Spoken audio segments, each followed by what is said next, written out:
the combating of drug trafficking and enforcement of drug laws, while the mayor relies on the police and PIDEA to implement them. And so when I became mayor, and having made aware that there were existing drug groups in the city, I immediately initiated anti-illegal drug activities, campaign and policies, among others, multiple programs, one of which is to activate the Barangay Anti-Drug Abuse Councils. In 2014 po, according to PIDEA, Iloilo City was the first in the country to have 100% of its BADAC activated.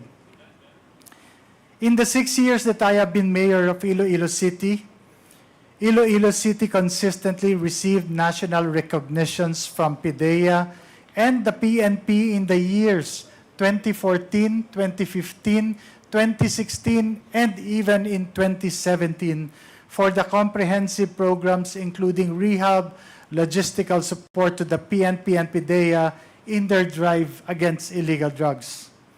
Since the existence of these drug syndicates in our city was deeply rooted, I relied on the expertise of the local PNP and regional PIDEA to deal with these groups while I focused on the socio-economic programs that would address the root causes of poverty that expose the vulnerable population to cope against the evils of illegal drugs.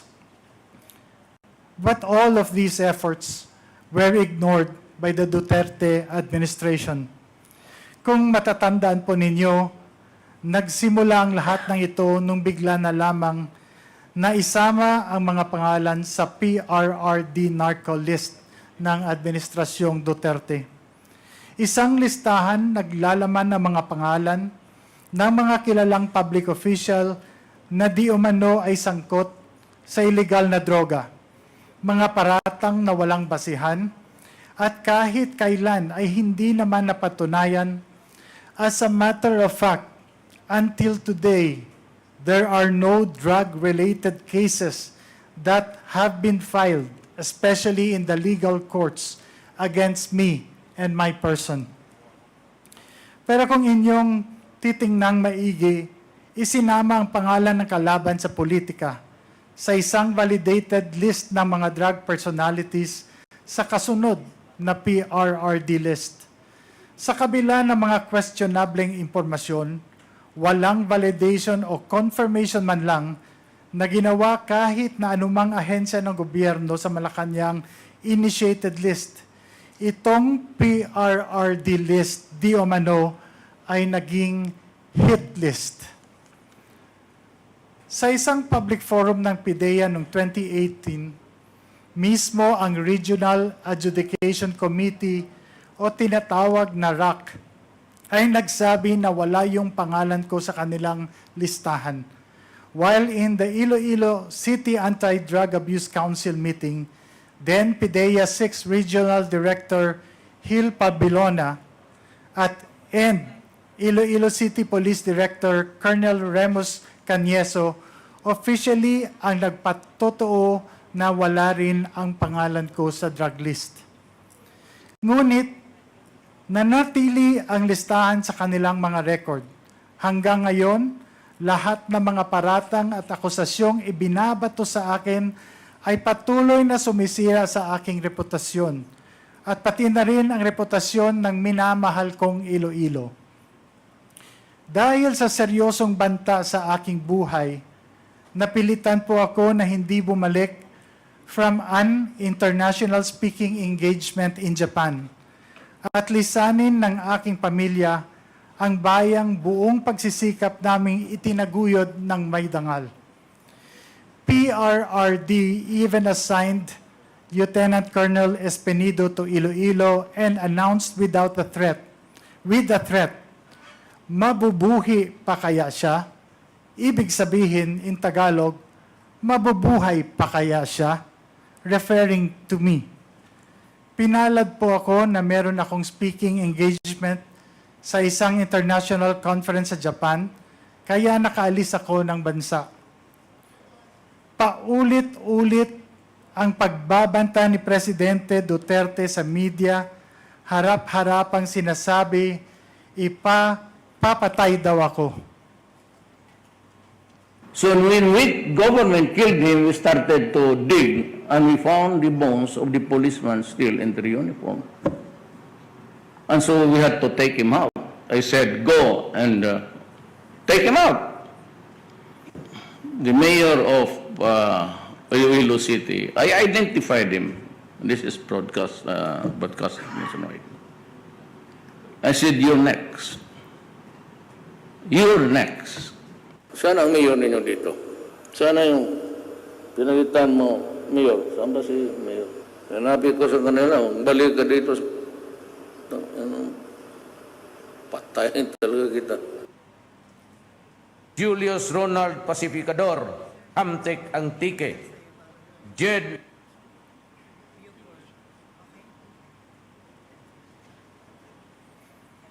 At alam po nating lahat, hindi lamang po ito basta-basta pagbabanta. Kayang-kaya niya pong totohanin ito. Labag man sa kalooban, kinailangan po naming lumisan at wag na munang bumalik sa Pilipinas. On August 28, 2017, I received an unexpected call from former PNP Regional Director Bernardo Diaz. He invited me to meet with PNP Chief Ronald Dela Rosa, now Senator, at Camp Crame, Quezon City, at noon the following day. The next morning, on August 29, I arrived at the Ninoy Aquino International Airport at 10 a.m., ready to proceed. But then the call started. First, they moved the meeting to 3 p.m., and then by 5 p.m., it was delayed again, this time to 6 p.m. At around 5 p.m., a PNP colonel called me and, in a voice that sent shivers down my spine, literal po yun, warned me not to go to Camp Crame because my life was in danger. The fear that had been simmering now erupted. Soon after, at 6:32 p.m., my wife, Marivic, received a chilling text from a PNP colonel's wife. Do not proceed. There are 20 men surrounding your house, and if you go to Camp Crame, they will kill you.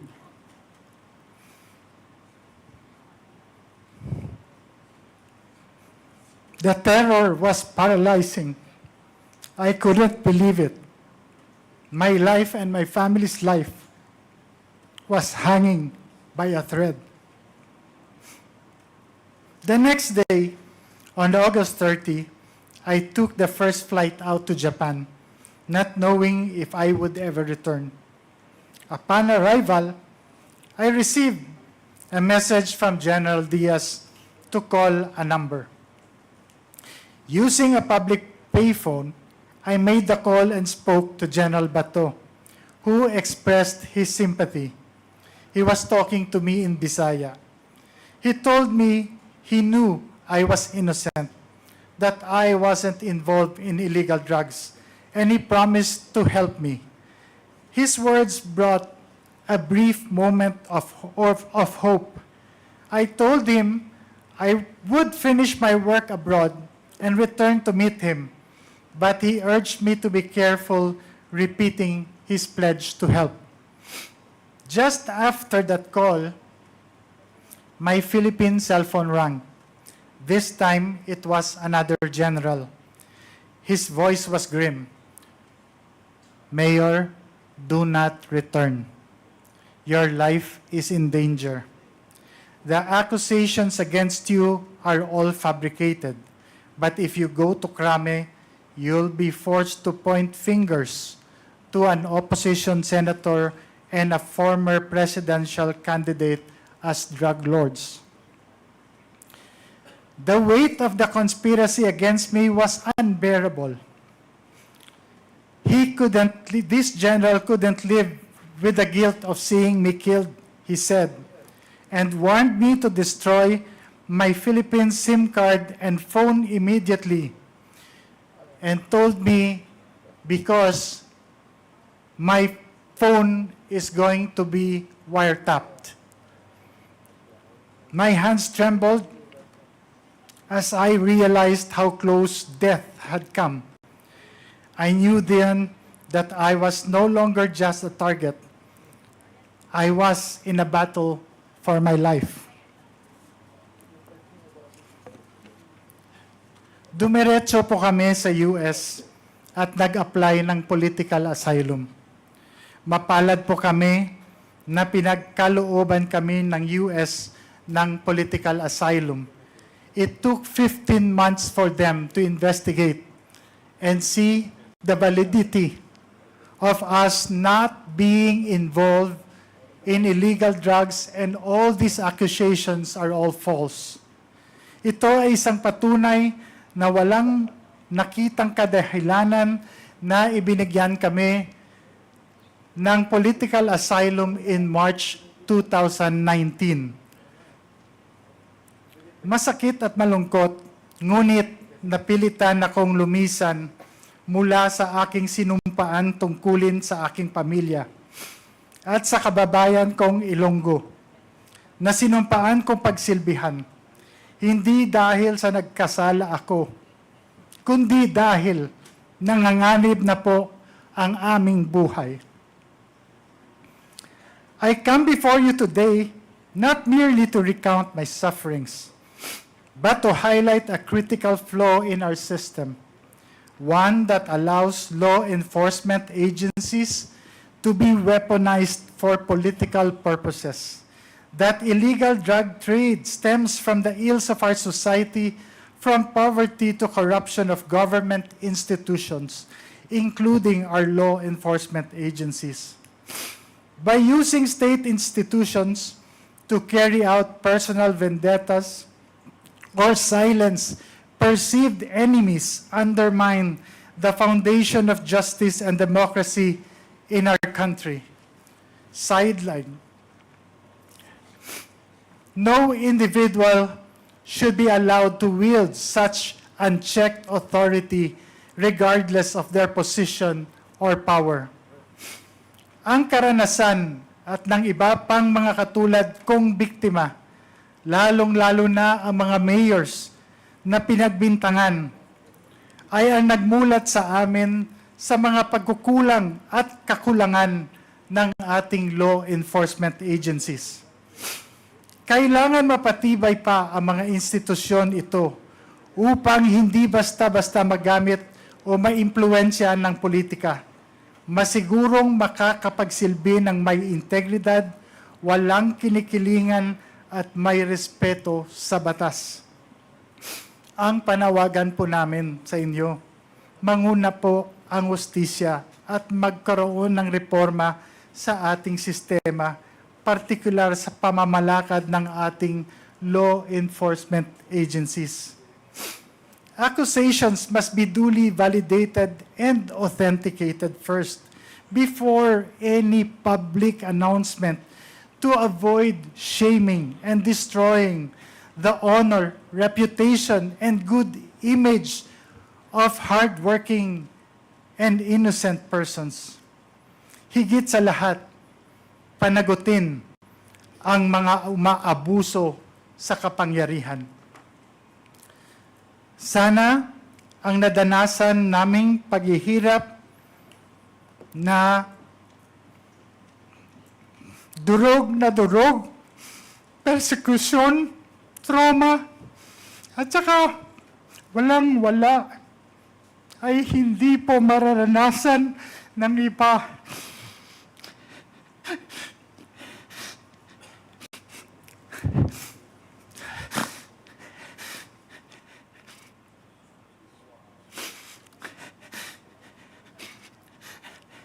At mananaig ang katotohanan at hindi ang pamumulitika. o personal na interes ng ilan. Pasensya na po. Maraming salamat po sa Quad Committee dahil 7 taon po. Nahihirap talaga po. Maraming salamat dahil nabigyan niyo po kami, ako, at ang iba pang mga biktima ng pagkakataon na linisin ang aming mga pamahalan at na mga minamahal ko, Ilonggo at yung Iloilo na tinawag po Shabolized. Magandang araw po sa inyong lahat. Dakbanwas ang Iloilo, bugal ko, my city, my pride. I am Iloilo, proud to be Filipino po. Salamat po. Thank you, Congressman, thank you, Mayor Mabilog. We will now proceed with the interpellation. And we have a list of interpellators who have earlier signified their intention to propound questions to our resource person. So those that have not been listed in the list and wanted to ask questions, please approach the COMSEC and have your name listed. So, Mr. Chairman, yes, Congressman Padilla. before we proceed with the first interpellator, let me inform the Honorable Committee and the chairs that this committee has received a copy of an affidavit from former Mayor Jed Mabilog. And I hope COMSEC will distribute it to the members of this committee. Thank you, Mr. Chairman. I believe the affidavits have already been distributed to the members earlier. So we will now proceed with Congressman Johnny Pimentel. You're recognized. Thank you, Mr. Chair. I would like now to direct my questions to the resource persons. Magandang umaga po, Honorable Jed Mabilog. Ano hong tunay na pangalan po natin, Mayor? Your Honors, yung tunay na pangalan ko po ay si Jed Patrick Escalante Mabilog. Ano po ang palayo po natin? Ano hong tawag ng mga kaibigan sa inyo? Your Honors, Jed po. Okay, Jed. Saan ka nakatira ngayon, Jed? Pero siguro for security reasons, ayaw mo munang i-divulge yun, hindi po ba? Opo, Your Honor. Anyway, dito po tayo sa sinumpaang salaysay mo. Meron ho kayong sinubmit o sinumite dito sa komitiba. Ang affidavit po ninyo dated September 18, 2024. Hindi po ba? Opo, Your Honor. Ito bang sinumpaang salaysay mo ay pinatotohanan mo ang lahat ng nakalagay dito? Yes, Your Honor. Wala po bang nag-udyok sa'yo? You have done this on your own free will and accord? Yes, Your Honor. So kung mamarapatin po ninyo, isa-isahin ho natin itong sinumpaang salaysay po ninyo. Sa paragraph 1 po, pinakita ho ninyo dito na medyo matagal na po kayo sa politika. Pwede pang isalaysay ninyo sa amin paano kayo napasok sa politika? Kailan ho kayo napasok sa politika? Nung dati pa, sir, po, Your Honor, I was chairman of the Kabataang Barangay. And then, ito po ang umudyok. Anong taon po yun, Mr. Chair? In, Your Honor, in 1984 until 1986, Your Honor. Ilan taon po kayo noon? Kabataang Barangay, Your Honor, hanggang 18 years old po. So batang-bata pa po kayo. Anong sunod ho ninyong posisyon sa politika?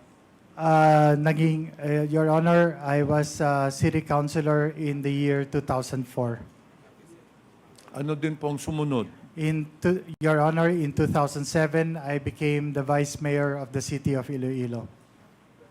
And then yung sunod po, Your Honor, I was mayor, elected mayor in 2010, in 2013, and in 2016, Your Honor. So, hindi na ho ninyo natapos yung termino ninyo dun sa third term kasi according sa inyong salaysay, nung 2017 umalis na po kayo, hindi po ba? Yes, Your Honor. Umalis po ako noong 2017. At saka nung kayo mayor po, according to your affidavit, you have had several awards. So meaning that you really performed well during your tenure as the mayor of Iloilo City. Can you expound on this? Yes, Your Honor.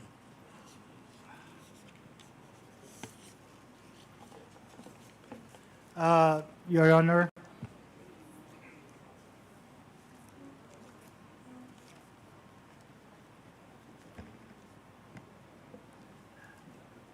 Your Honor, for the international awards for Iloilo City and myself, I have the Iloilo City has been awarded as a service award for business by the Philippine American Chamber of Commerce.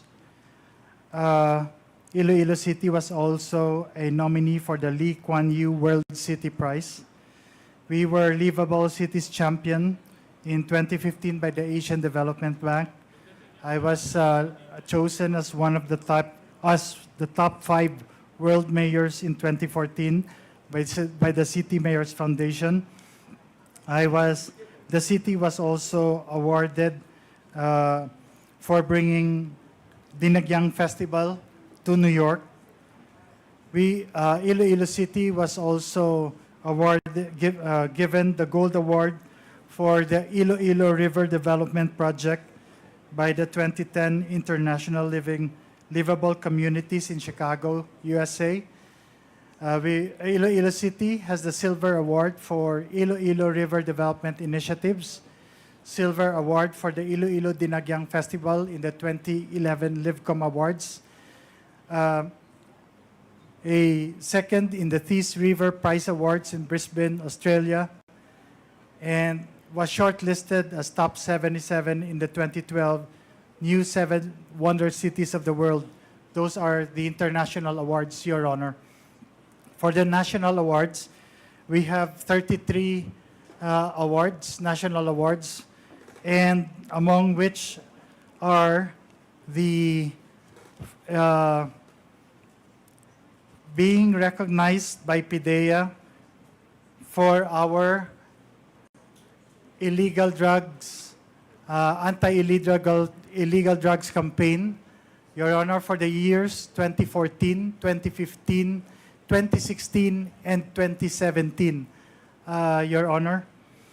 Among others, Your Honor, would you like me to read the 33? No, I think Yes, Honor. that is enough. Yes, Mr. Honor. Chair, the fact that the statement of Jed Mabilog has proved that he was indeed a performing mayor. The fact that he has received international awards, local awards, nagpapatunay lang po na ginampanan ni former Mayor Jed Mabilog ang his role and duties and obligations as a mayor. So there is no question, Mr. Chair, based on the awards that he has told us that he was indeed a good public servant. Ngayon, dito po tayo sa paragraph 3. Kung babasahin ko po at kung pwede, paki-explain po sa amin. Despite my hard work and dedication to public service, I was unjustly and baselessly included in former President Duterte's so-called narco-list. This inclusion was made without any evidence, investigation, or due process. Mr. Mabilog, Yes, Your sa Honor. tingin ho ninyo, bakit kayo nasali dun sa narco-list? Thank you, Your Honor. Actually, Your Honors, I really made several attempts to see then President Duterte just to ask kung ano po talaga ang reason kung bakit po ako naisama sa lista. So, Your Honors, So nakausap mo pa si... hindi ko, never ko po siya nakausap. Okay, so tuloy mo. So, gumawa na lang po ako ng assumptions ko for what these reasons are. Kasi there are several instances, Your Honor, that could probably lead to this. Number one, Your Honor, is I am a relative or second cousin of then Senator Frank Drilon. Number two is nung nagkaroon ng rally sa Iloilo City during the campaign, namatay po yung kanilang nagkaroon sila po ng brownout. And isinisisi po sa mayor, sa akin po, Your Honor. Third po, there was an attempt before na gusto niya po makipagkita sa akin during the campaign. But unfortunately, I was not able to meet him because I was on official travel to Manila for a big project, which is the expansion of the national highway. And one of the big projects there was to bring down the black spaghetti wires along the highway. And so I have to meet the PLDT executives to request them to finance the bringing down of their lines. Kasi malaki po yung amount na mag-i-involve. Kanila naman po ang linya, so sila na po nakaset na po yun to meet po the executives of PLDT. So I wasn't able to meet him, sir. Bakit, Mr. Chair, Mr. Mabilog, bakit sa tingin nyo gusto makipagkita sa inyo the former president? I think, Your Honor, I think gusto lang po na sa pagkakaalam ko po, Your Honor, he was going around and was trying to meet with all the other local chief executives. Ito ba ay presidente na po siya Hindi o sa panahon pa ito ng eleksyon? Sa panahon pa po ng election, Your Honor.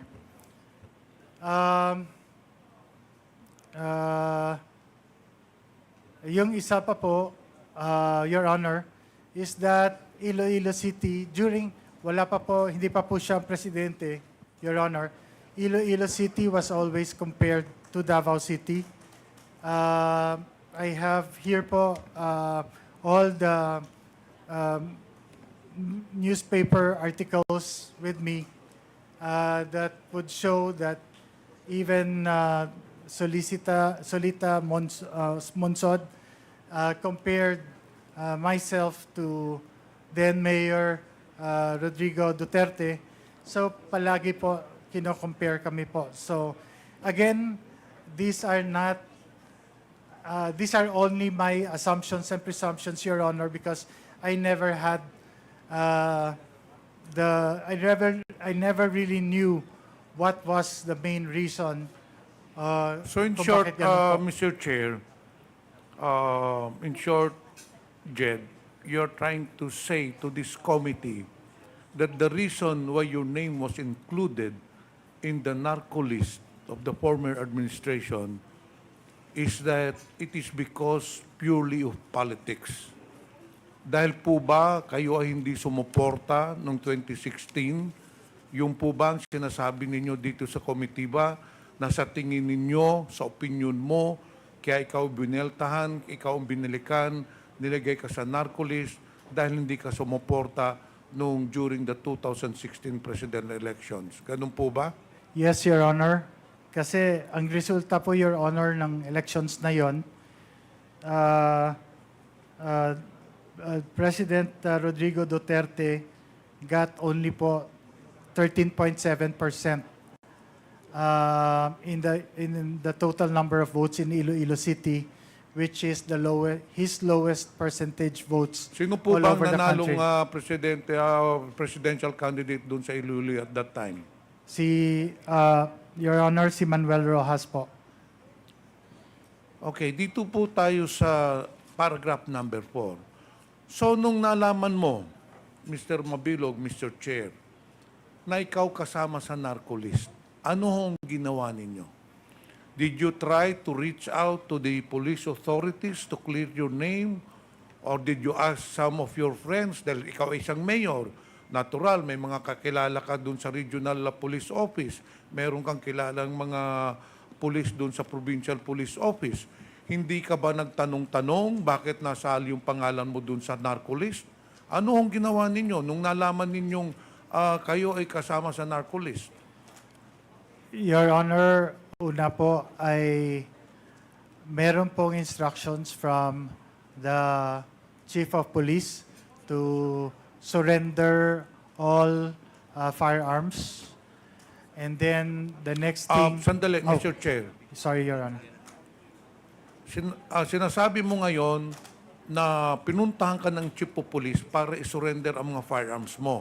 Was this after na ikaw ay nasali sa narco-list or before ka nasali sa narco-list? After nasali sa narco-list. After nasali. Sa PRRD narco-list. Okay, please proceed. And then, yung lahat na security personnel na naka-detail po sa mayor ay tinanggal. Yung ginawa ko, Your Honor, is pumunta sa then PNP Regional Director na bagong assigned at saka kinausap ko po siya kung ano po ang dapat gagawin. And then I explained to him all these programs that I have undertaken and the City of Iloilo's programs against illegal drugs. Pinapaliwanag ko po na ito po yung mga programa namin, and that is why I was really wondering kung bakit po ako na isama sa lista po. Mr. Mabilog, hindi nyo pa po tinanong yung regional director nung nagkita kayo, Director, bakit ako nasali dito? Hindi ka ba nagtanong sa kanya? Your Honor, I think I did. Kasi yun po, dala-dala ko po ito. Meron po akong compilation po, executive summary of the Iloilo City Anti-Illegal Drug Programs from 2010 to 2016. Ibinigyan ko po sila ng kopya kasi I always have this. This was a requirement by PDEA that we submit reports to them annually. So, kumpleto po kami ng data. Ng data to... At saka, yun po sinabi ko, Sir, bakit po ako nasali? Bakit po yung Iloilo ay most shabualized? Na ito rin po, ito po yung mga programa po namin.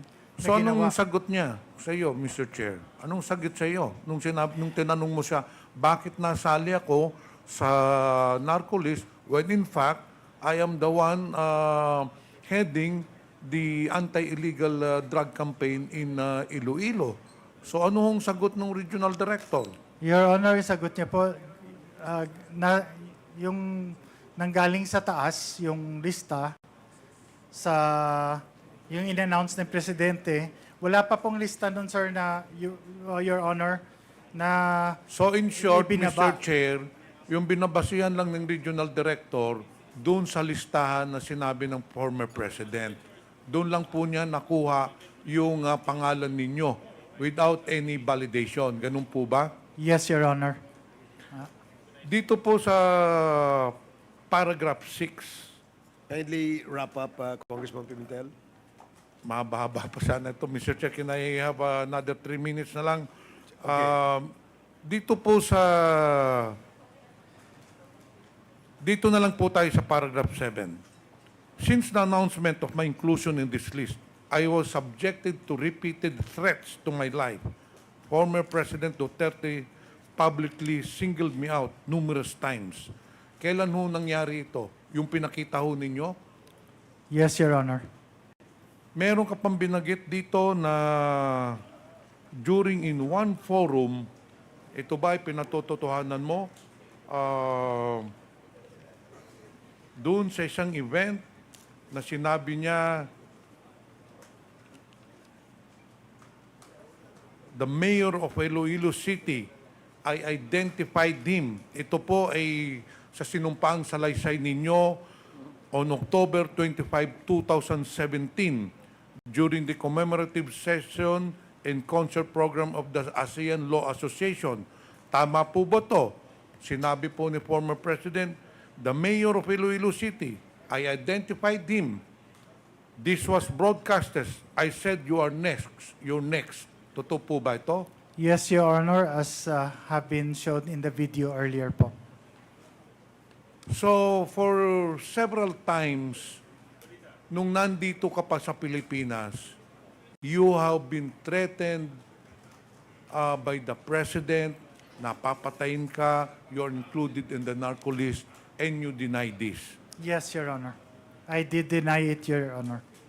So, Mr. Chair, since my time is up, I just want to establish that indeed, probably or highly likely, Mr. Mabilog was just a victim of unfounded, baseless accusations which was part of the drug war of the former administration. Isa po siya sa mga biktima. In fact, nandyan po sa affidavit niya, because of the several threats and because of several calls from different police authorities telling him, in fact, police colonels and police generals telling him na ikaw ang susunod na papatayin. And that is why Mr. Jed Mabilog left the country to save his life and to save his family. That is all, Mr. Chair. Thank you, Congressman Pimentel. Be assured that in the next round, or perhaps in the next committee hearing where the EJK topic will be deliberated, you will be given the priority to ask questions to former Mayor Jed Mabilog. Before we proceed with the next interpellator, let me acknowledge the presence of our honorable members, Congresswoman Daphne Lagon, Congresswoman Ria Gullas, Congressman Peter Juan Calderon, Congressman Lordan Suwan, Congressman Eddie Bong Plaza, Congressman Ambrosio Cruz Jr., Congresswoman Marlene Primicias Agabas, Congressman George Patrol Bustos, Congressman Richard Gomez, Congressman Arnan Panaligan, and Congressman Gaston Bunting. Welcome to the committee hearing of the Quad Committee. So the next to interpellate is Congressman... let me remind the members that the topic for today is POGO.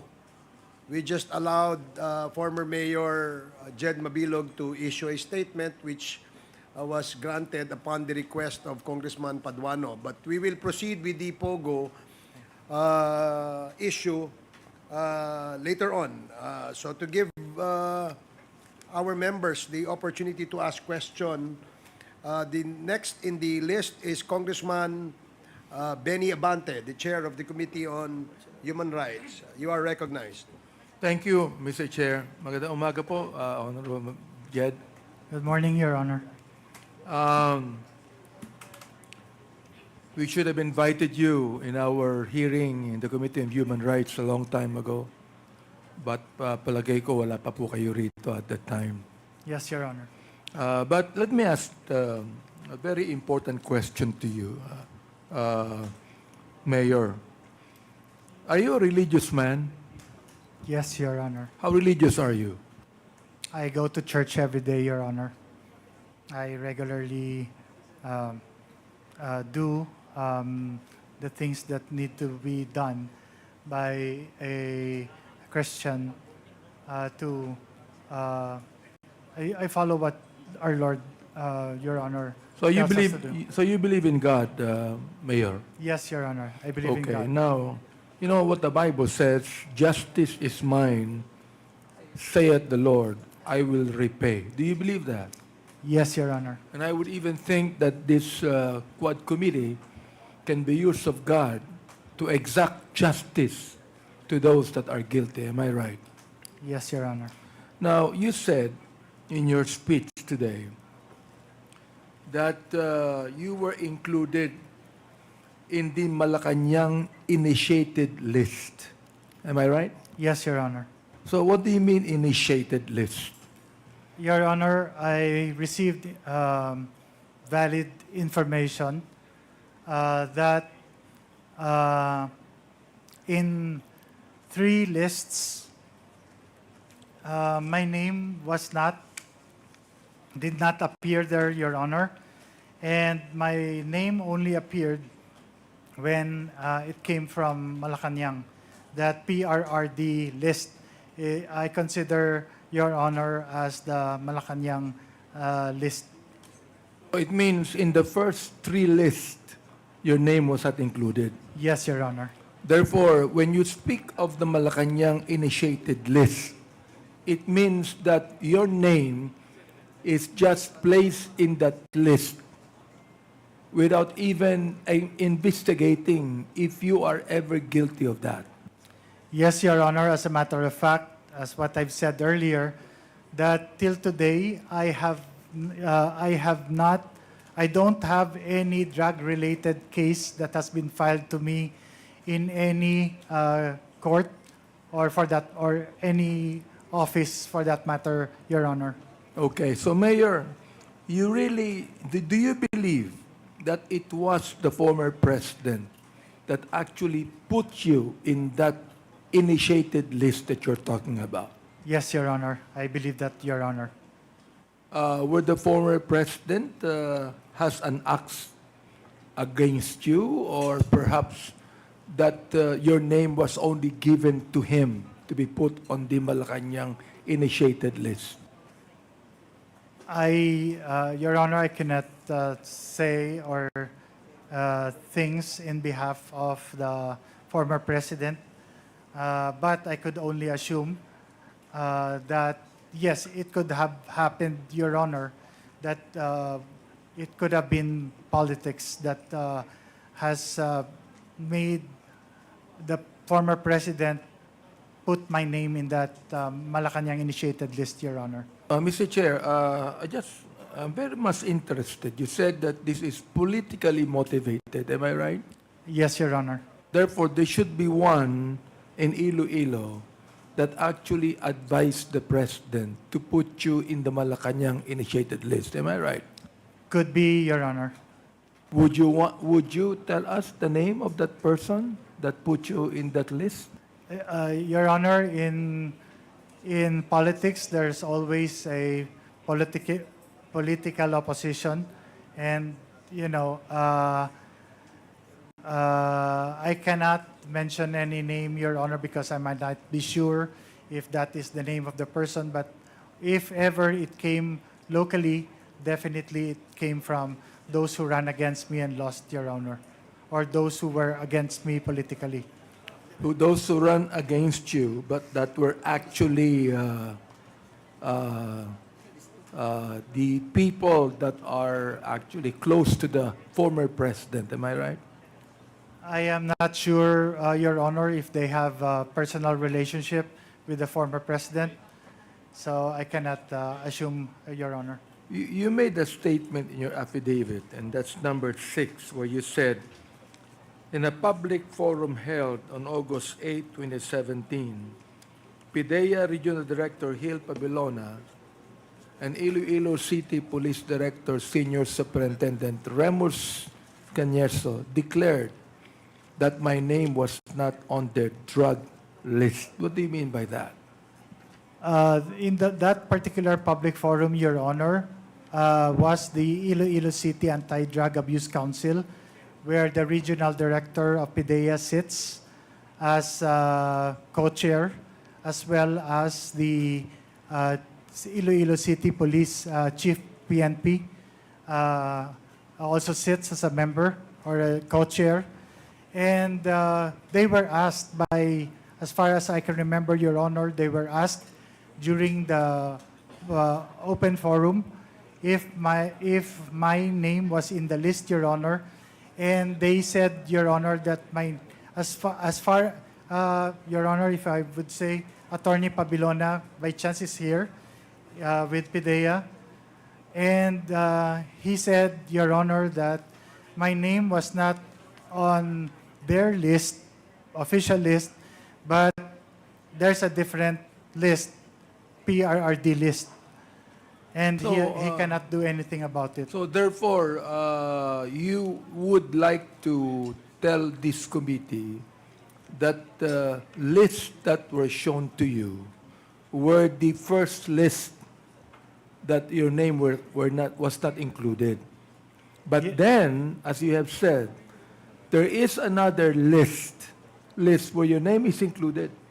Yes, Your Honor. And that is the Malacanang initiated list. And Your that is the Malacanang initiated list. Honor. Yes, Your Honor. So, what did the police director, Senior Superintendent Cañeso, do?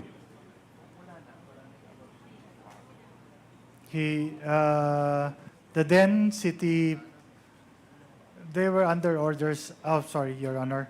I believe that they were under orders and they cannot do anything.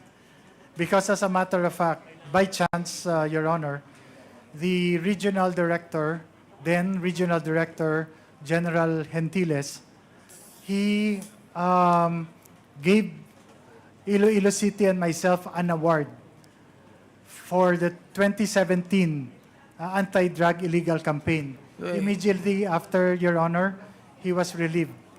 And He was relieved. he was relieved. And then, Your Honor, I think, I am not so sure, but after that statement of Attorney Pabilona, then PDEA Regional Director, that I was not involved in drugs, he was also relieved, Your Honor. So, I don't know if that is the reason, Your So, Honor. Mr. Chair, it means that if the PDEA Regional Director Gil Pabilona retired,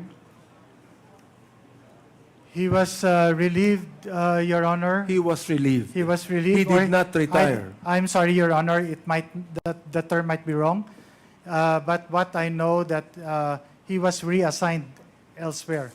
He just left and he was replaced by a new regional director of PIDEA.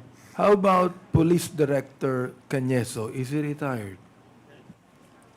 I am not aware, Your Honor, because I've been out, so I am not aware of his whereabouts or what has happened to him, if he has retired or not, Your Honor. Mr. Chair, I'd like to make a motion that we invite PDA Regional Director Gil Pabilona and City Police Director Cañeso on the next hearing for the EJK.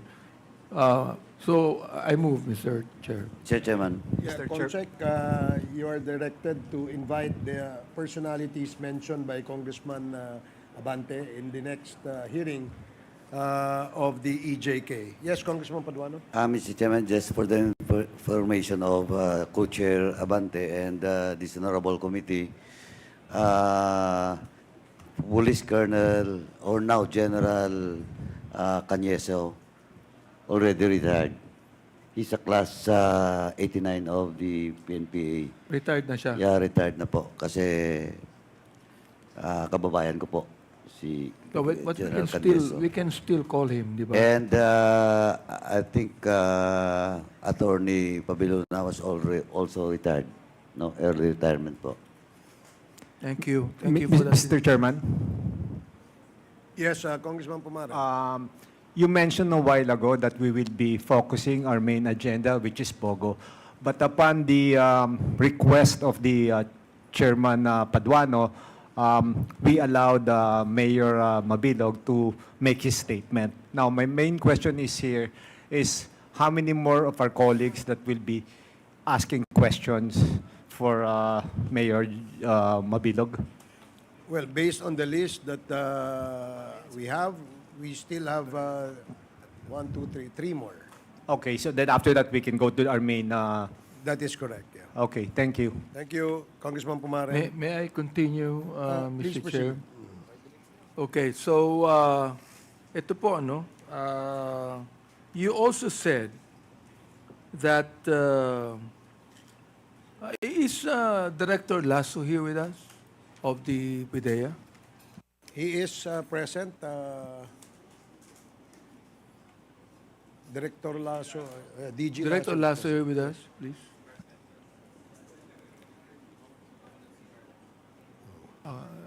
Can we call him? I'd like to ask him just one question. No?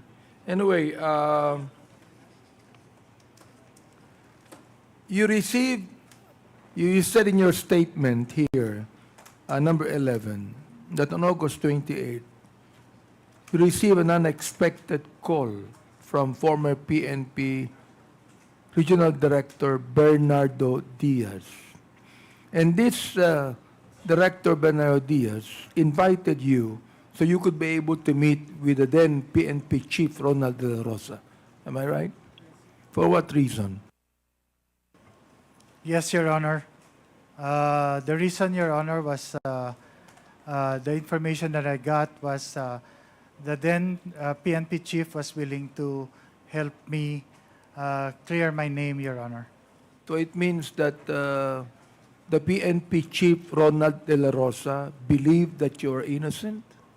That is the statement that was given to me by then General Diaz, Your Honor. So it was not PNP Chief Ronald De La Rosa who told you that he believes that you are innocent? Your Honor, on a separate venue, when I was already in Japan, and I called General Diaz, I spoke to General, then Chief, PNP Chief, General De La Rosa, and he told me to come home, that as soon as I come home from my international speaking engagement in Japan, that I go to Camp Crame to see him, because in his words, Your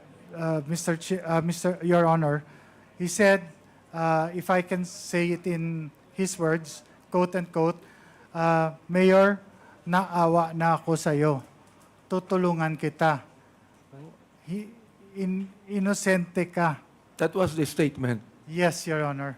He told you to come home.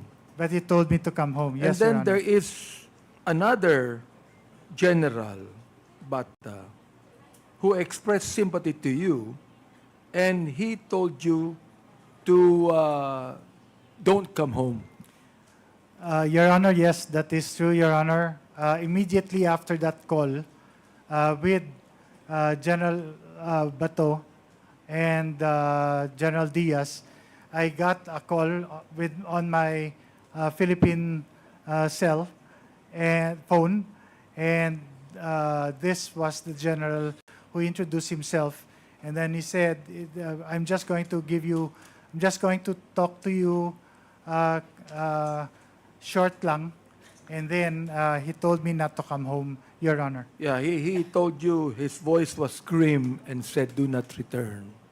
Yes, Your Honor. But then PNP Chief De La Rosa told you to return. Yes, Your Honor. So you still believe that PNP De La Rosa is quite honest in telling you you are innocent when he told you to return, and the other general told you not to return? Your Honor, yes. As a matter of fact, I really did wanted to return, so that because this is my opportunity that then Chief PNP General Bato told me that he's going to help me. And But- Mayor Mabilog, you still have words. So then, Mayor Mabilog, PNP Chief General De La Rosa was not quite honest in his statement. At that time when I was talking to him, Your Honor, I believed in him. But after, Your Honor, I received that call from that general, then I did not believe him anymore. Okay, so we could be able to establish here, Mr. Chair, that the PNP Director General who told him to come home, and later that day or the next day, What do you mean, Your Honor? when another general told you not to return. Immediately about Immediately. 10 minutes or 15 minutes after that call, Your Honor. So, ibig sabihin, nalaman kagad nung general na yan na ikaw ay pinapabalik ni Director General De La Rosa, and then all of a sudden, he said, huwag kang babalik.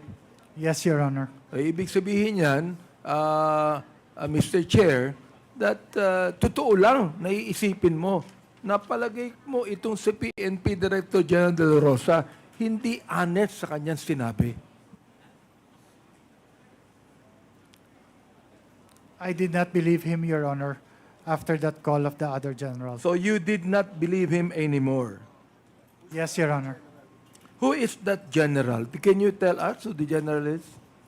Your Honor, if you would allow me, if you could do that on executive session, because, Your Honor, I actually, when I first came in, I called I called them to thank them for that call. And then, Your Honor, they said that if I mention their names, then it's their fear of life then that they're going to experience. Is he still active, Mayor?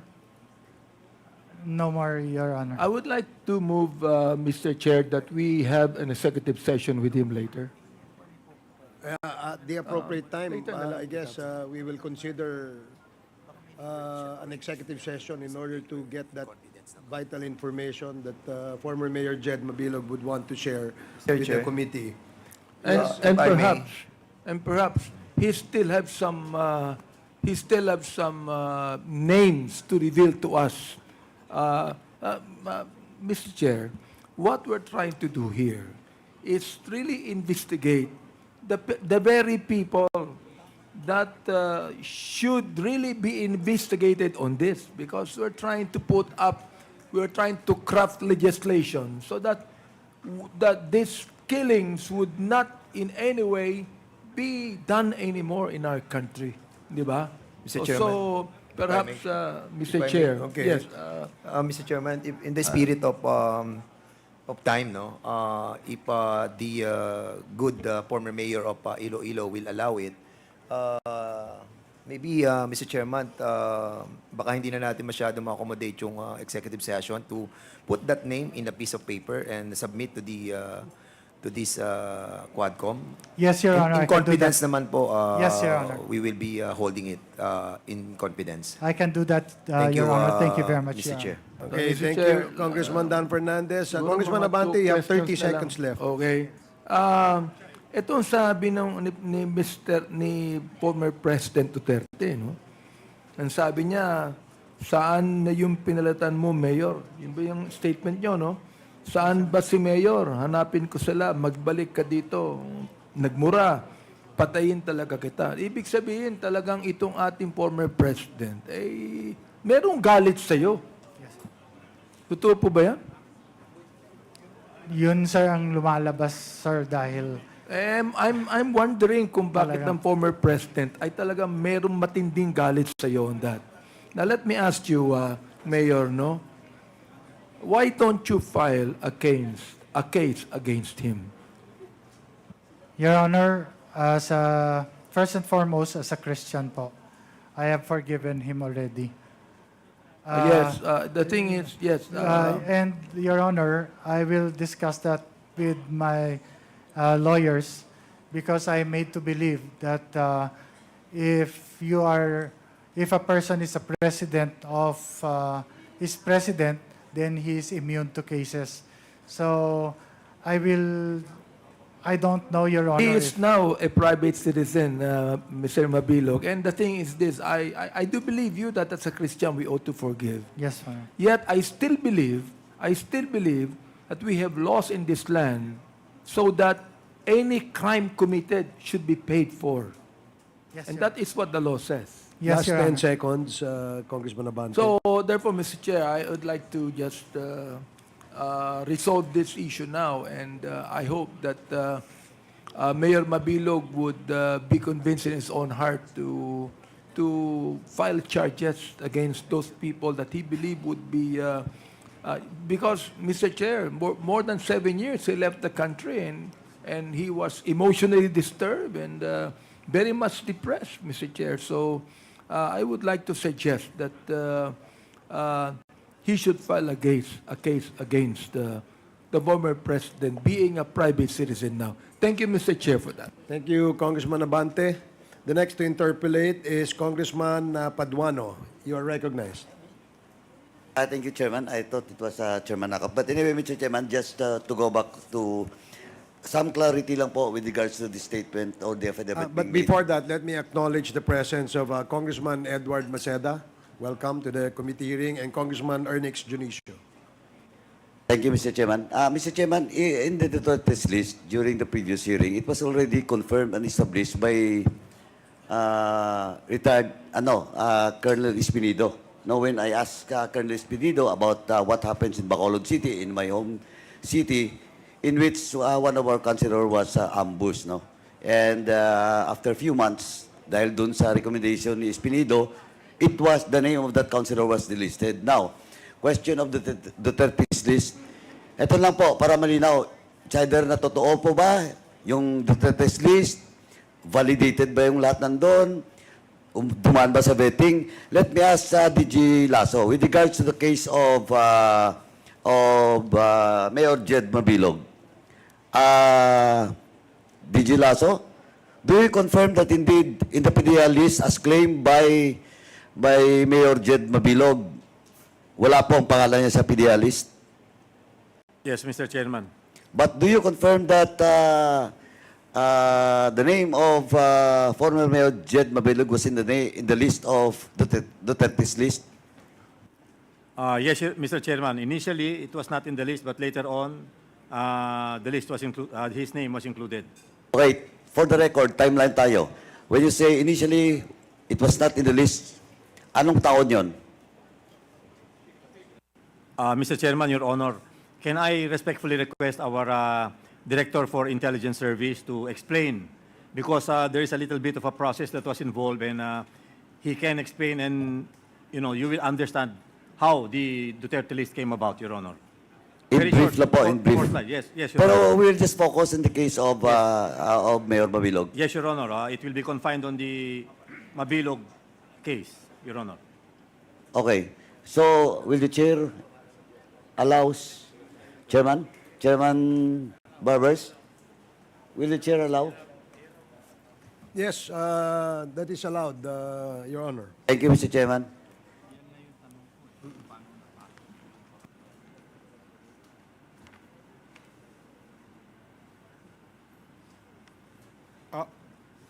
Mr. Please Chair, proceed. Your Honor, sir, I think I have a 2 slides presentation for this, if you would allow.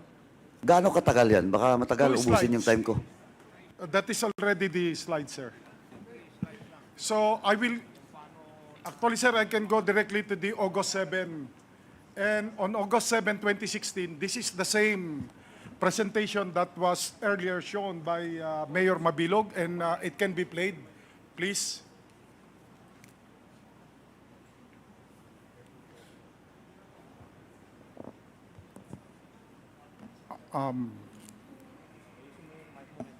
Yes, sir.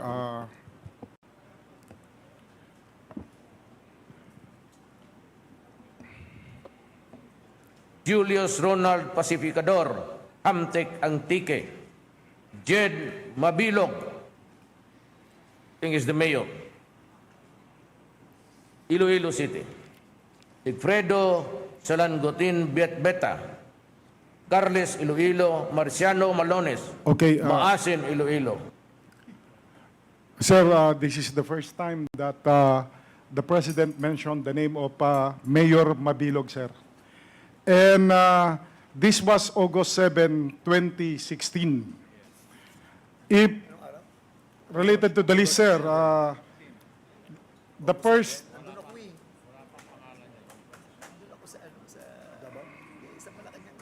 The first list, sir, actually was obtained by PIDEA on August 20 to 21, sir. And it contains 3,363 personalities. That is the first list. You're talking about the PRRD's list, ah? Yes, sir. It is officially called President's Drug List in paper, but then it became popularly known to be PRRD list. Please proceed. And only on let me just mention first that the second list that you mentioned, sir, was obtained from from the Office of the President, dated August 29, 2017. This was merged with the first list. And the number is 6,191. It was only on October 19, 2017, when the names mentioned earlier by the President, these were 159, including the name of Mayor Mabilog, but the rest were already earlier included. So it only 30 that was not yet included in the earlier list that were added. And that's why the number is from the second list of 6,191, it became 6,221. Next. Mr. Chair. Before we proceed with Mr. that, Chair, Mr. Chair, Chairman, Mr. Chair, can the PIDEA submit to us this list? Okay, let me again remind the members that the topic for today's committee hearing is on POGOs.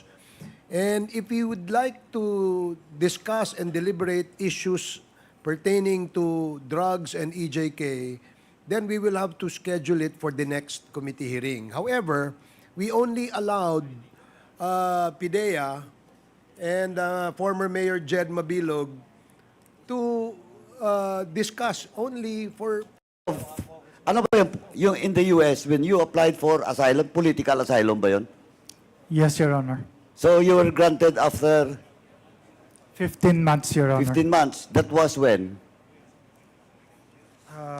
March March of what year? of 2019, Your Honor. 2019. Of course, if you were granted political asylum in the US, they have the basis for granting you political asylum. Yes, Your Honor. And what is the basis? In jest lang po. They just gave the approval, Your Honor, that the political asylum has been granted. In your request or application, ano pong jest lang po, ano pong nakalagay doon? Why should the US government grant you that political asylum being requested by you? Threat of life because of the no basis of accusation on illegal drugs, Your Honor. So do you have any document with regard to that granting you the political asylum? Yes, Your Honor, I have it. Okay, please submit to this committee that, for the record of this committee, please submit that document coming from the U.S. government granting you political asylum on the basis that you have threat of your life.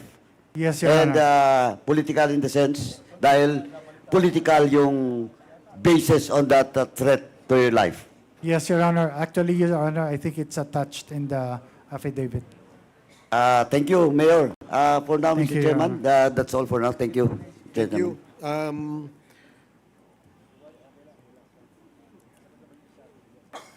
Next is Congressman Richard Gomez. But before that, let me acknowledge the presence of Congresswoman Cutie Del Mar. I'm sorry, it's Congressman Fernandez. It's not Gomez, I'm sorry. Congressman Fernandez, you're recognized. Okay, ano lang, briefly, in the interest of time again, medyo mahaba pa po tayo. Pogo tayo talaga ngayon today. So, Mayor, Jed, kasi naalala ko, I was also mayor during that time. Yes, Your Honor. That the former president pronounced those mayors who were included in that list. Yes, Your Honor. And I was a little bit scared as well kasi andun tayo sa Malacanang. And I remember the name Mayor, I was asking the good chairman ako, the name of mayor ng Cebu was Mayor Loot.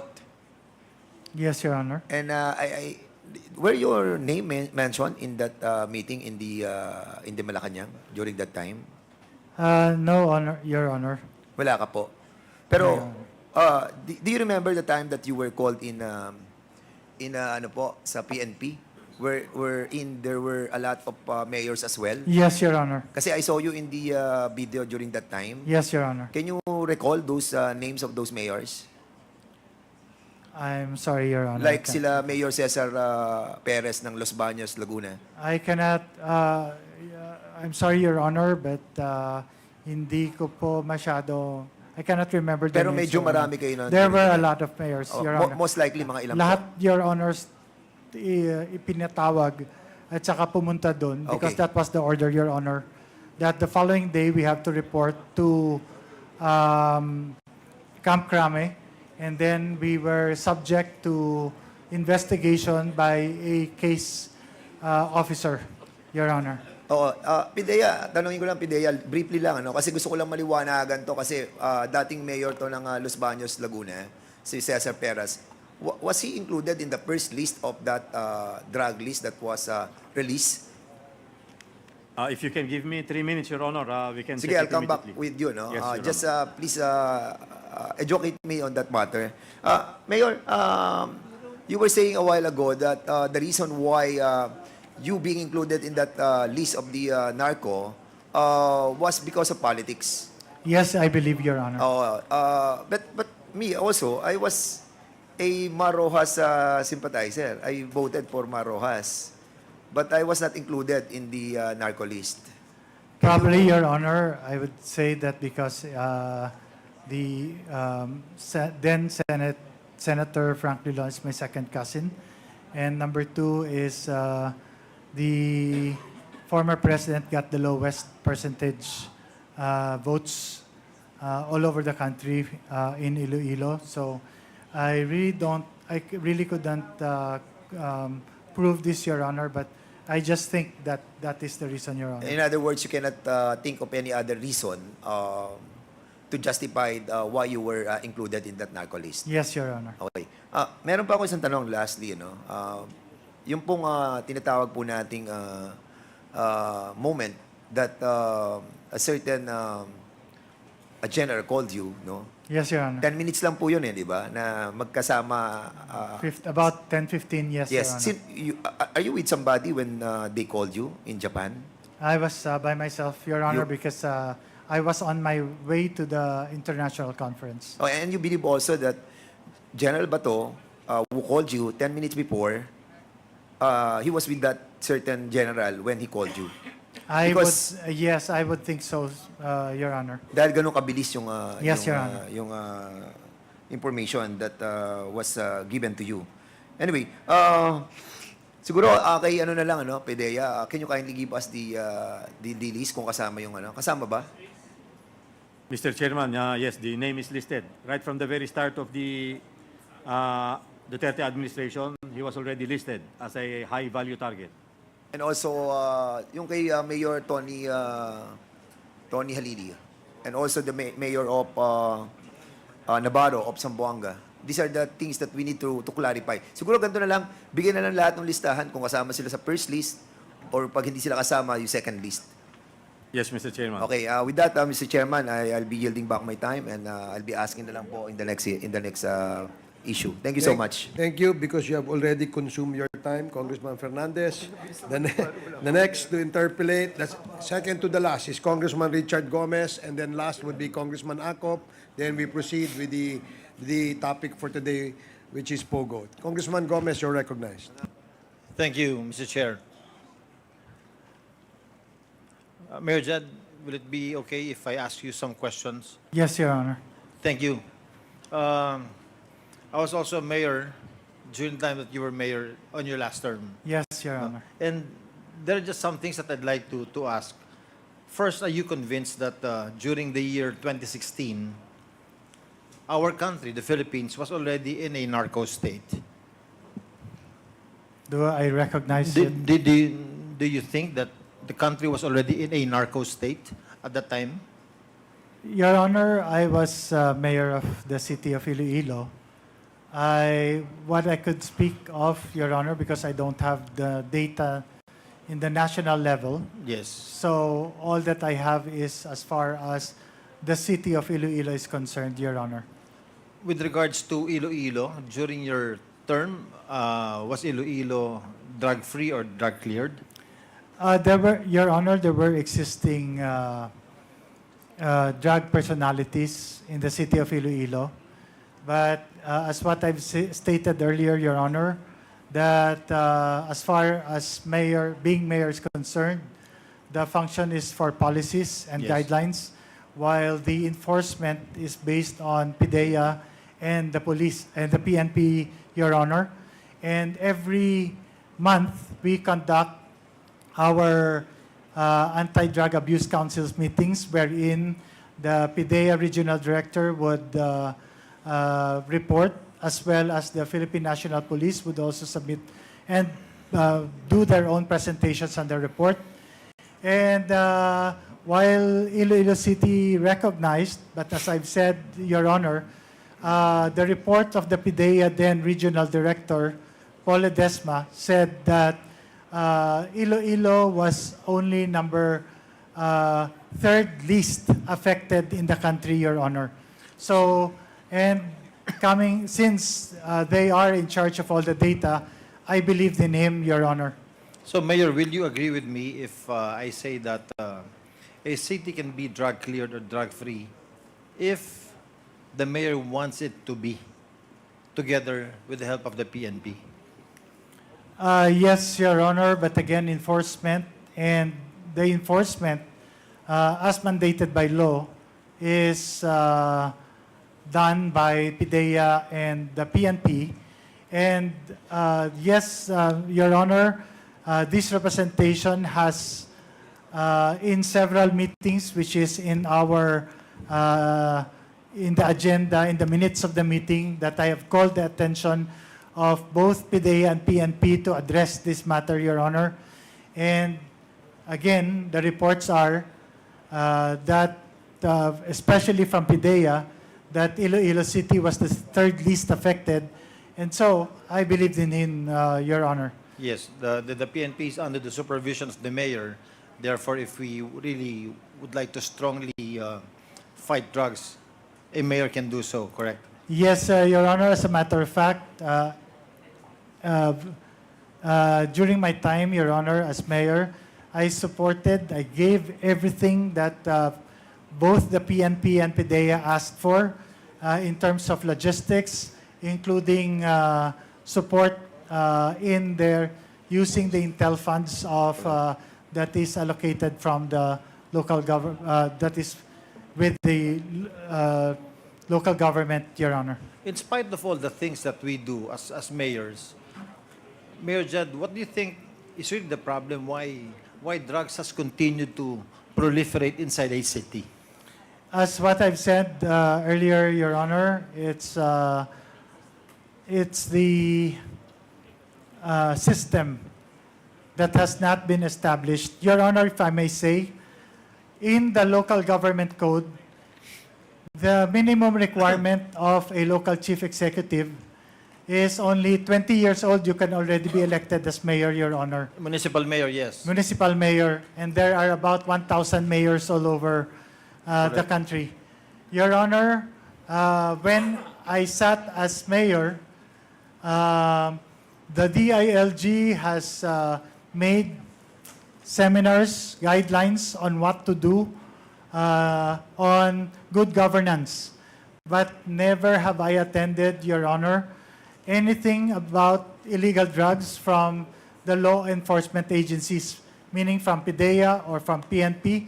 So what I'm trying to say, Mayor, is, Your Honor, is that for us to be able, as mayors or local chief executives, to be able to be equipped with the knowledge on how to address illegal drugs, we have to undergo that orientation, training, or seminar from the Philippine National Police or even from the PIDEA on how to address them or even to formulate these policies, Your Honor. Mayor Jed, you've been out of the country for 7 years, correct? Yes, Your Honor. And when did you come back? Just this September 10, Your Honor.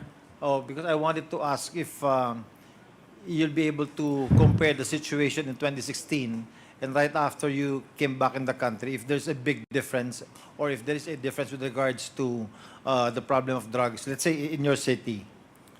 I have no data to Yes, because you just support came back. my, Yeah. Yes, Your Honor. I respect that. Mr. Chair, I asked this question simply for us to see the track record of the former mayor of Iloilo. And in the next hearing, Mr. Chair, I'd like to be given the opportunity to ask more questions. Thank you so much, Mayor Jed. Thank you, Mr. Chairman. Thank you, Your Thank Honor. you, Congressman Gomez. The last to interpolate is Congressman Romiaco. You are recognized. Thank you, Mr. Chair. Natanong na ni Honorable Caraps yung meat ng aking pagtatanong. May I just ask the former mayor, Mayor Mabilog, kung you know a certain Attorney Antonio Piscina? Yes, Your Honor. I know Antonio Piscina. Was he your counselor? No, Your Honor. No. He ran under the opposite party, Your Honor.